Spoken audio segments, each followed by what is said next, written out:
You know, darling, some people just aren't cut out for the messy details of life. They prefer things neat. My mother's voice, a silken thread laced with a familiar, dismissive chill, was the first thing I heard that morning. She stood by the gleaming kitchen island, a picture of effortless grace in her silk robe, her gaze fixed on some invisible point beyond my shoulder. The early morning sun, usually a cheerful invasion, felt judgmental, highlighting the dust motes dancing in the air, the faint scuff marks on the expensive tiles, the messy details she so despised. I was 18, freshly graduated, and that sentence, delivered with such casual superiority, was the first tremor in the perfectly manicured landscape of my existence. It was my cue, a subtle warning that my path, should it veer from the pre-approved, would be met not with anger, but with a chilling disapproval, a quiet erasure. My childhood, looking back, was a masterclass in gilded cages. Everything was pristine, ordered, curated. The house, a monument to my father's success, was always spotless. Vacuums ran on a strict schedule, surfaces gleamed, and the air always smelled faintly of lemon polish and expensive potpourri. We ate dinner at precisely 6:30 p.m., discussing our day in carefully measured sentences. My parents were accomplished, respected figures in their community, my father a respected lawyer, my mother a doyen of the local charity circuit. They presented a united front, a flawless tableau of suburban prosperity.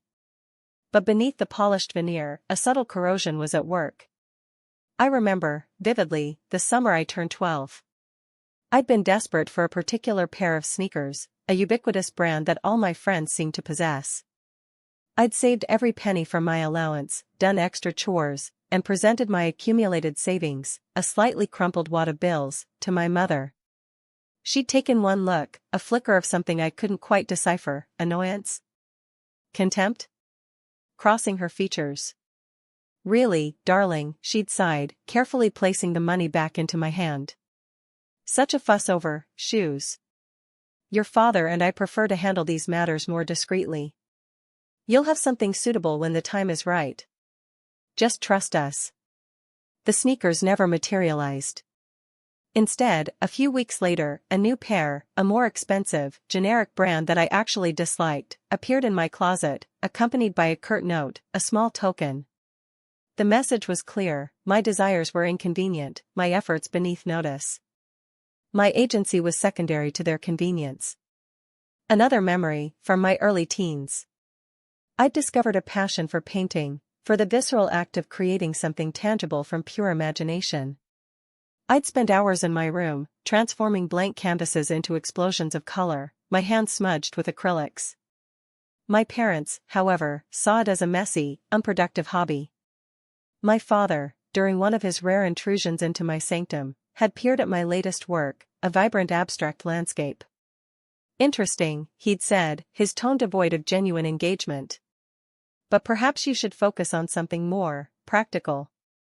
Art is fine as a pastime, of course, but it doesn't pay the bills. We've already discussed your university choices, haven't we? Business. Sensible. That's what matters. The easel was quietly dismantled the next day. My art supplies were packed away in the attic, for storage. The message was again, subtly, undeniably, delivered: conform, excel in what we deem valuable, or your passions will be deemed a charming, but ultimately disposable, eccentricity. The quiet pressure to be the perfect child, the reflection of their success, was relentless. I learned to anticipate their unspoken expectations, to mold myself into the shape they desired. I excelled in school, chose the sensible university program they'd suggested, and even learned to feign an interest in their dreary social events. I was good at playing the part. I had to be. The alternative was a quiet disapproval that felt more devastating than any outright confrontation. It was a slow, insidious draining of my spirit, a constant awareness that my true self was somehow insufficient, a flawed prototype. Then came the DNA test. It wasn't born of suspicion, not at first. My paternal grandmother, a woman I'd only known through hushed anecdotes and the occasional stiff family photograph, had passed away. My parents, in their characteristic fashion, handled the inheritance with swift efficiency. A few weeks later, a distant cousin, a woman I'd never met, reached out. She'd been doing genealogical research and had a curious anomaly to discuss. I was skeptical, but my mother, ever the pragmatist, encouraged me to clear up any potential misunderstandings. It was a way, I now see, to maintain control, to frame any potential revelation within their narrative. The initial results were confusing. They matched some relatives, but there were significant gaps unexplained. Branches on the family tree. The cousin, a kind woman named Sarah, suggested a more comprehensive test, one that could connect me to a wider database. I agreed, more out of politeness than anything else. The kits arrived, 2 sterile envelopes containing swabs and instructions. I took mine in the bathroom, a quick, unremarkable process. I sent it off, expecting nothing more than a confirmation of my lineage, a neat little digital family tree. The email from Sarah arrived on a Tuesday, a mundane day.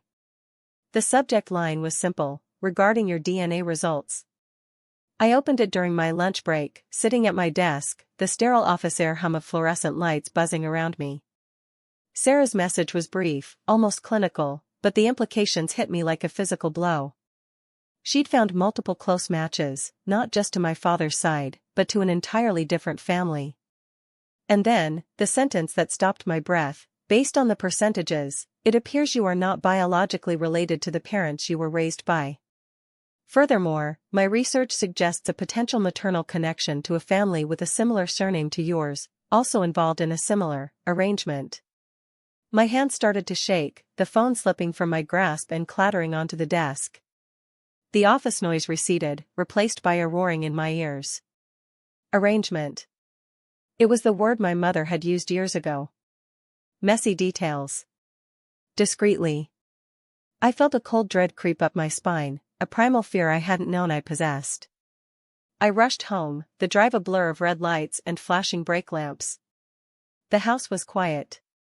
My parents were out, attending some charity gala, their smiles polished, their laughter bright for the benefit of strangers. I found my mother's old photo albums in the study, tucked away on a high shelf. The albums were meticulously organized, filled with glossy prints of smiling faces, sun-drenched vacations, and staged birthday parties. I flipped through them, my heart pounding a frantic rhythm against my ribs. There were countless pictures of me, a child, laughing, playing, growing. But there was a distinct absence. No pictures of pregnancy. No baby photos that showed a newborn. Just me, appearing fully formed, a toddler holding a toy, a young girl on a swing. And then I found it. Tucked away at the very back of a later album, almost an afterthought, was a small, faded newspaper clipping. The headline was difficult to read, but the year was clear. It spoke of a contentious custody battle, a desperate plea from a young woman, a name I didn't recognize. Below it, a grainy photograph of a distraught-looking woman, her eyes red-rimmed, clutching a bundle wrapped in a pale blue blanket. The date matched my birth year. The next few days were a suffocating haze of disbelief and dawning horror. I contacted Sarah again, and then, hesitantly, the birth mother named in the clipping. Her story, when it finally spilled out, was a torrent of pain and betrayal. My parents, unable to conceive, had been desperate. They'd approached her, offering a substantial sum for her child. She'd agreed, believing it was a temporary arrangement, that she could see me, remain in my life. But my parents, my meticulously controlling parents, had other plans. They'd manipulated her, pressured her, and ultimately, severed all contact, disappearing with me into their pristine world. They'd presented me as their biological child, a carefully constructed lie that had lasted 26 years. Their arrangement was a euphemism for abduction. The confrontation was not explosive. It was quiet. I waited until Sunday morning, the ritualistic brunch hour. They were at the head of the table, sipping their coffee, discussing the latest neighborhood gossip, as if nothing had changed. I sat opposite them, the DNA results printed out, Sarah's emails open on my phone. "Mother. Father," I began, my voice surprisingly steady. "We need to talk." My mother raised an eyebrow, her usual polite inquiry. "Yes, darling?" I slid the printed DNA results across the polished mahogany. My father picked them up, his brow furrowed. He scanned the document, his expression shifting from mild curiosity to a confusion that quickly hardened into something I recognized as strategic control. "What is this?" he asked, his voice low and even, the lawyer's tone kicking in. "It's the truth," I said, my gaze meeting both of theirs. "The truth you've hidden from me for 26 years. My mother, ever the actress, let out a small, disbelieving laugh. "Truth? What are you talking about, darling? Is this some kind of joke?" "No, it's not a joke." I took a deep breath. "This test shows I'm not biologically related to either of you. And this," I pushed the newspaper clipping forward, "explains why." Silence descended, thick and suffocating. The clinking of their cutlery stopped. The soft jazz playing from the hidden speakers seemed to mock the sudden stillness. My father's face, usually so composed, was a mask of warring emotions, shock, anger, and beneath it all, a flicker of fear. My mother's carefully constructed serenity began to crack. Her lips thinned, her eyes, usually so warm and inviting, turned hard and cold. "This is absurd," my father finally managed, his voice tight. "Fabricated. Who is this woman Sarah? And this is irrelevant gossip." "Irrelevant?" I asked, my voice rising slightly, a rare crack in my composure. "My birth mother's name is on this clipping. Her story is not irrelevant. Your lie, however, has been very relevant for 26 years. My mother finally spoke, her voice a low, dangerous hiss. "You don't understand, darling. We gave you a life. A good life. A life that woman could never have provided." Her eyes darted to the clipping, then back to me, a venomous glint in them. "She was unstable. We protected you. Protected me." The audacity of it. The sheer, unadulterated entitlement. They had stolen me, erased my origins, and now they were framing it as an act of noble protection. The carefully crafted image shattered, revealing the monstrous ego beneath. "You didn't protect me," I said, my voice chillingly calm now. The rage had receded, replaced by a cold, clear purpose. "You stole me. And you built your perfect life on a foundation of lies." I looked at my father. "You're a lawyer. You know the implications of this. And you, mother, you know the power of reputation. You've spent your life cultivating it." I stood up, my chair scraping softly against the floor. I didn't raise my voice. I didn't accuse. I simply stated facts. I've contacted my birth mother. She's filing a lawsuit. And I've also shared this information, along with corroborating evidence, with a journalist who specializes in these kinds of stories. They're very interested. The color drained from my mother's face. The imperious gleam in her eyes flickered, replaced by a stark, unadulterated panic. My father's jaw clenched, his knuckles white as he gripped the edge of the table. The facade of control was gone, replaced by the raw, visceral fear of exposure. "You wouldn't," my mother whispered, her voice thin and reedy. "Wouldn't I?" I met her gaze, my own unblinking. "You lied to me for 26 years. You built your entire life, your entire identity, on a deception that involved stealing a child. You destroyed 3 families, yours, mine, and my birth mother's. You think I wouldn't do what's necessary for justice?" I walked out of the dining room, leaving them sitting there, the untouched brunch spread between them.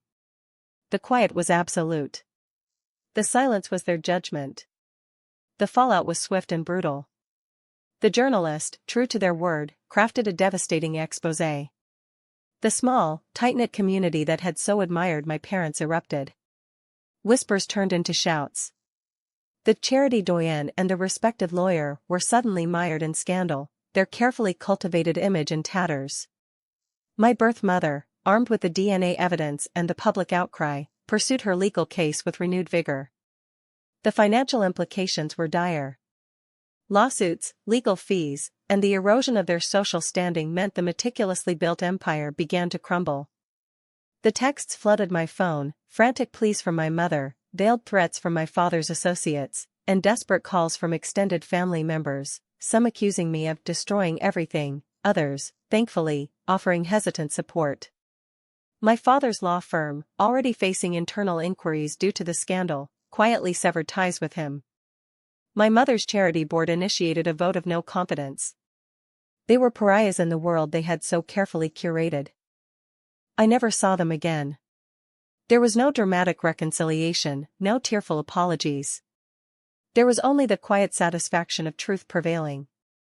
The messy details they had so desperately tried to avoid had finally caught up to them, not in a fiery explosion, but in a slow, deliberate implosion.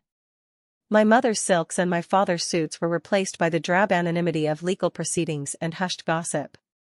Their neat world had been irrevocably shattered, not by my hand, but by the undeniable, unassailable force of truth, a force they had underestimated for far too long. The silence that now surrounds them is the quiet echo of their own making, a testament to the consequences of a life built on a lie. It's a chillingly final silence.